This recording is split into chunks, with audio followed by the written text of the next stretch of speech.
Unë kam nisur të angazhohem si aktiviste për mbrojtjen e të drejtave të pakicës së rome, veçanërisht të vajzave dhe grave rome në moshë shumë të hershme, le të themi në moshën 14-15 vjeçare, ku isha në 8 vjeçare dhe shija që kishe shumë antar nga komuniteti rom në lagjen time, të cilët ata nuk shkonin në shkollë, ndërsa unë isha vetmja që shkoja në shkollë. Dhe pyese familjarët e mi pse këta vajza nuk shkojnë në shkollë, por po martohen, sepse të them të drejtën, ishte një moment kur unë pash një dasëm në lagje, një vajzë rome u martua shumë në moshë shumë të vogël. Dhe më habiti pse ajo pikërisht martoi 14 vjeçe dhe unë 14 vjeçe isha në shkollë.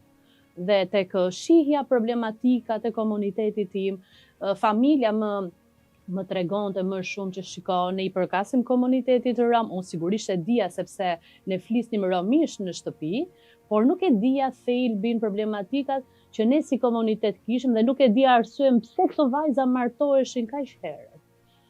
Të them të drejtën, nuk më pëlqeu ajo situatë që pash dhe mbaj mend që kam qarë shumë atë ditë sepse atë vajzë nuk e kisha shoqe, por e shija e dija që ishte lagjës time. Dhe më erdhi shumë keq që pse ajo martohej në atë moshën të vogël dhe unë vazhdoja shkollën. Dhe kështu vijoi, domethënë që unë mendoja pse jo këto vajza në moshë kaq të vogël, le të angazhohemi bashkë dhe të organizojmë aktivitete, biseda, diskutime, që sa e rëndësishme është të shkosh në shkollë dhe mos të martohesh.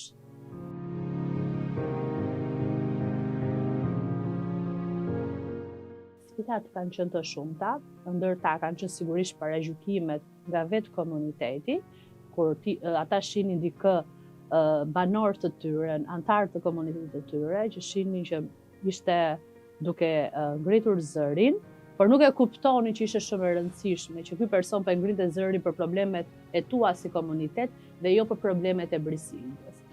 Gjithashtu sfidat ishin edhe nga majoranca, sepse për ta ishte shumë e pakuptueshme, nuk e konceptonin dot faktin që një vajzë e komunitetit rom të ngrinte shqetësimet për komunitetin e saj.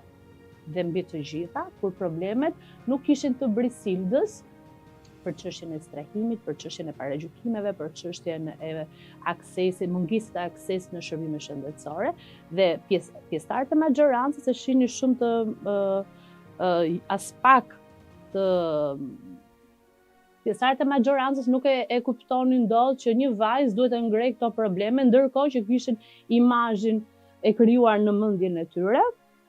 Disa antar të komunitetit që mund të shihnin të lypnin në rrugë, të pastronin xhamat e makinave, apo të shisnin rroba të përdorura, ose të ishin të martuar, vajzat e moshës time mund të ishin të martuar. Këto kanë qenë sfida të shumta dhe nga pjesa e majorancës, por dhe nga pjesa e komunitetit rom.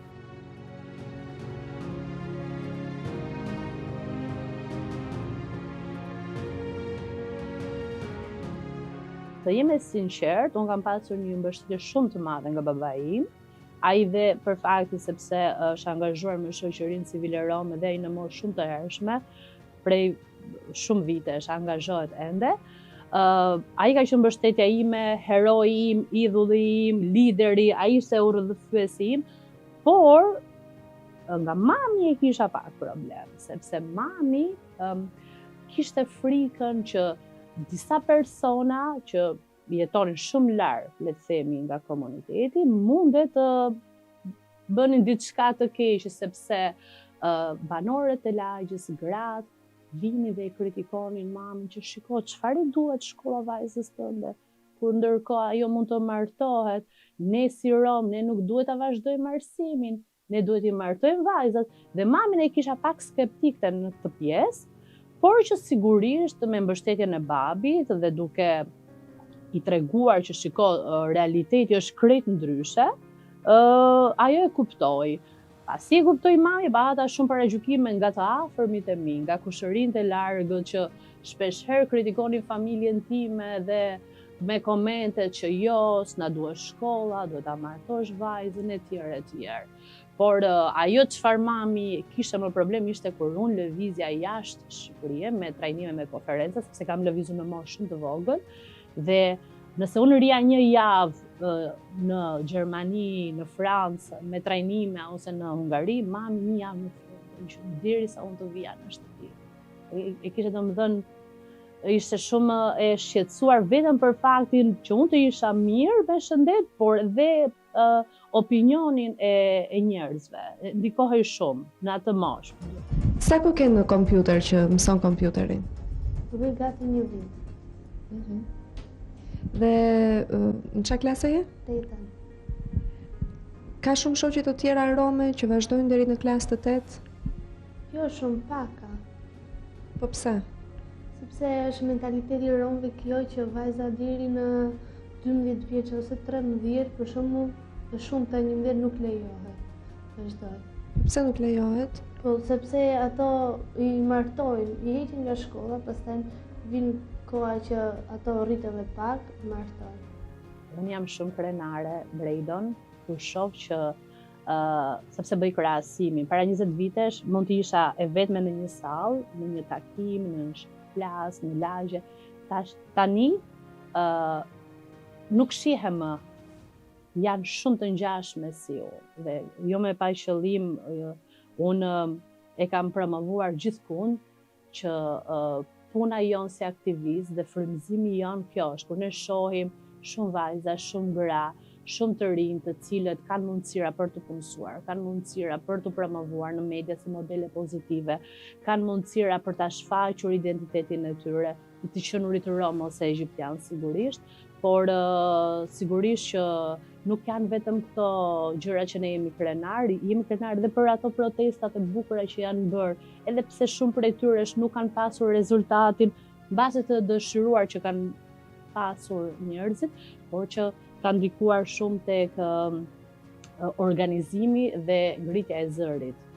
Të unë më shoj shumë fakti që edukimi është çelësi i suksesit.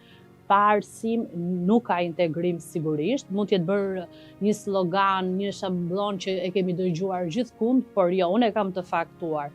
Nëse nuk kemi arsimin, atëherë jeta jonë do të jetë e njëjta siç ka qenë e gjyshërve tanë apo e prindërve tanë.